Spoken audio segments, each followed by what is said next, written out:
자, 문제 보겠습니다. 삼각함수 활용 문제인데요. 이런 문제들은 문제에 나와 있는 조건들을 먼저 다 체크를 한 다음에 그것들을 이용해서 추가적으로 알아낼 수 있는 정보들이 없는지 모두 다 찾아내고 나서 천천히 살펴보시는 게 좋습니다. 자, 그래서 조건들을 먼저 보면요. 일단 길이에 대한 정보가 나와 있는데 BC와 CD의 길이가 각각 3이랑 2라고 주어져 있고요. 그 다음엔 두 각에 대한 정보가 나와 있습니다. 여기를 각각 알파랑 베타라고 했을 때 알파 부분은 코사인 값이 나와 있어요. 마이너스 3분의 1. 그리고 각 베타는 크기가 90도보다 크다. 그러니까 그림상으로 봤을 땐 둔각이다. 이런 얘기가 되겠죠. 자, 그리고 두 삼각형 ABC와 ACD가 모두 예각 삼각형이라고 했습니다. ABC는 지금 이 삼각형이고 ACD는 이 삼각형이잖아요. 얘네가 각각 예각 삼각형이라는 조건, 지금은 딱 봐도 무슨 의미인지 모르겠어요. 그럼 일단 뒀다가 이따가 필요한 조건이 됐을 때 그때 한번 챙겨보도록 하겠습니다. 자, 그리고 선분 AC를 1대2로 내분하는 점 E라고 했습니다. 그럼 여기까지의 길이가 각각 K랑 2K가 된다는 얘기잖아요. 이렇게 비례식이 나오면 비례식으로 그냥 두기보단 어떤 문자를 이용해서라도 실제 길이로 표현을 해두는 게 좋습니다. 자, 그리고 비례식이 하나 더 나와 있는데요. 마지막에 보시면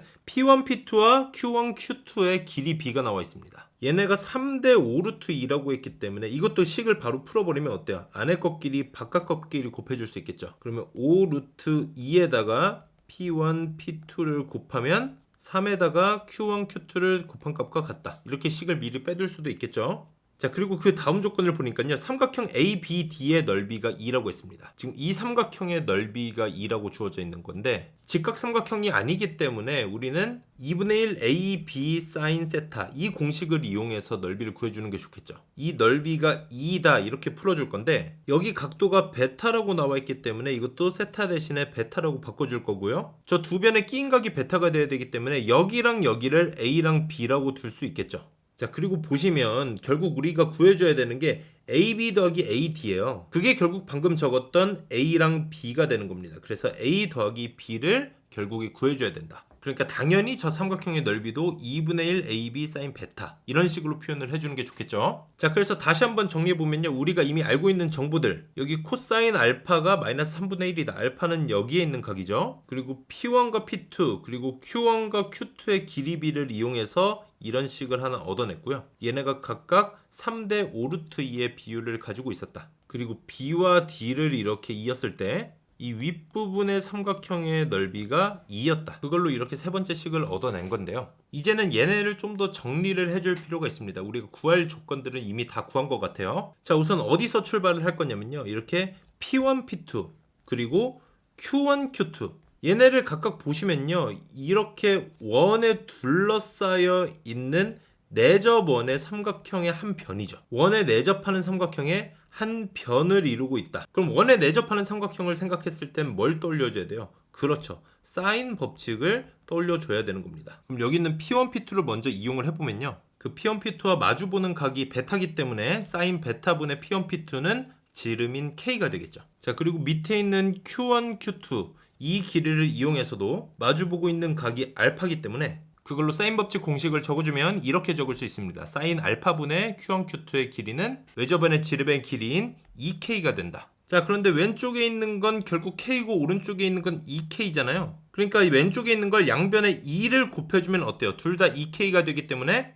이렇게 얘네들이 같다고 볼 수 있겠죠. 자, 거기에다가 우리는 P1, P2, Q1, Q2의 비율을 이미 2번 식으로 알고 있잖아요. 그래서 이 식을 그대로 대입을 해주셔도 되고요. 아니면 그냥 2번 식을 만들기 전에 어차피 얘네 비율이 3대 5 루트 2였던 거니까 여기다가 3t 5 루트 2t 이런 식으로 대입을 해줘도 어차피 t끼리는 약분이 될 거 아니에요. 그래서 정리하면 이런 식이 완성이 되는 겁니다. 이제 사인 베타와 사인 알파에 대한 식으로 정리가 됐죠. 자, 그런데 여기 있는 사인 베타를 여기에다가 집어 넣어야 되는 거잖아요. 우리는 결국에. 왜냐? 최종적으로는 A와 B에 대한 식을 만들어 줘야 되기 때문에. 그러기 위해서 뭘 구해야 된다? 사인 알파를 구해야 된다. 자, 그럼 사인 알파를 어떻게 구할 거냐는 거예요. 근데 우리가 1번식에서 코사인 알파를 이미 알아낸 게 있습니다. 코사인 알파를 알고 있으면 사인 알파를 바로 구할 수 있겠죠. 어떤 식을 이용해서?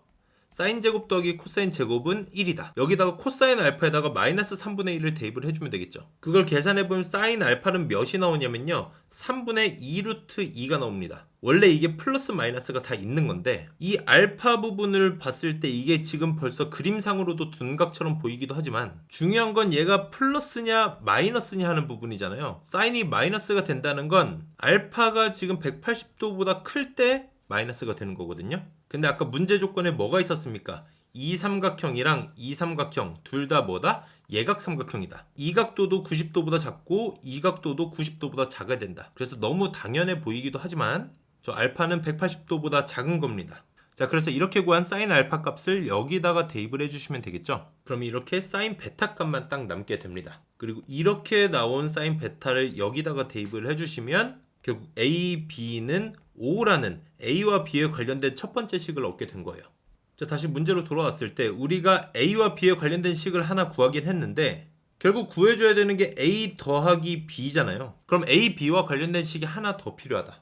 여기서 사용할 수 있는 게 바로 코사인 법칙입니다. 자, 왜냐면 여기 가운데 있는 노란색 선, 이 BD 선분을 표현할 수 있는 방법이 코사인 법칙으로 두 가지 방식으로 표현을 할 수 있는 거예요. 여기서도 두 변 끼인 각이 나와 있기 때문에 그걸 이용해서 코사인 법칙으로 BD의 길이 제곱, 이걸 표현을 해줄 수 있고요. 여기도 마찬가지로 두 변의 길이 그리고 끼인 각의 코사인 값이 나와 있잖아요. 그걸 이용해서 코사인 법칙으로 가운데 있는 BD의 제곱의 길이를 표현해 줄 수 있다. 코사인 법칙 기억 잘 안 나시는 분들은 다시 보고 오셔야 됩니다. 자, 그래서 위에 있는 걸로 먼저 코사인 법칙을 써보면요, 공식이 어떻게 돼요? 마이너스 2 곱하기 두 변 그리고 끼인 각이 코사인 값, 코사인 베타가 되겠죠? 그거 더하기 A제곱 더하기 B제곱을 했을 때 결국 대변에 있는 BD의 길이의 제곱이 나오겠죠. 자, 그리고 밑에 있는 것도 마찬가지로 똑같이 코사인 법칙을 써줄 겁니다. 그랬을 때 결국 우변끼리 같기 때문에 좌변끼리도 같아야 된다. 우리가 밑에 있는 식에서는 코사인 알파가 마이너스 3분의 1이라는 걸 알고 있기 때문에 여기다가 마이너스 3분의 1을 대입을 해주시면 되겠죠. 근데 위에 있는 코사인 베타를 모르잖아요. 근데 이건 사실 아까 우리가 사인 베타 값을 5분의 4라고 구해놨었죠.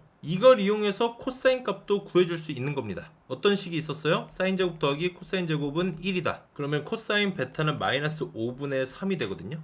왜냐면 문제 초반에 나와 있었죠. 각 베타가 둔각이다. 그렇기 때문에 이번에는 음수가 이렇게 붙는 겁니다. 그래서 이렇게 대입을 해준 상태에서 얘네 좌변을 봤을 때 얘네 둘이 같다라고 두면요, 결국 식을 다 정리했을 때 A제곱 더하기 B제곱만 남거든요. 그게 11이라는 값을 얻어낼 수 있습니다. 자, 그럼 우리가 A, B의 곱과 A제곱 더하기 B제곱, 얘네 합을 알고 있으니까 사실 A랑 B, 미지수 두 개인데 식 두 개니까 이미 다 구한 거나 마찬가지예요. 이걸 이용해서 A 더하기 B를 구해줘야 된다. 우리 자주 사용했었던 방법이죠. 어떻게 풀어주면 됩니까? 그냥 완전 제곱식 떠올려주면 되겠죠. 여기에 우리가 A, B도 알고 있고 A제곱 더하기 B제곱도 알고 있기 때문에 그걸 이용해서 A 더하기 B를 구해줄 수 있다. 그래서 직접 구해보면요, A 더하기 B는 플러스 마이너스 루트 21이 나오는데 어차피 둘 다 길이기 때문에 마이너스가 나올 일은 없겠죠. 그래서 A 더하기 B는 그냥 루트 21이다. 정답은 1번이 되는 겁니다.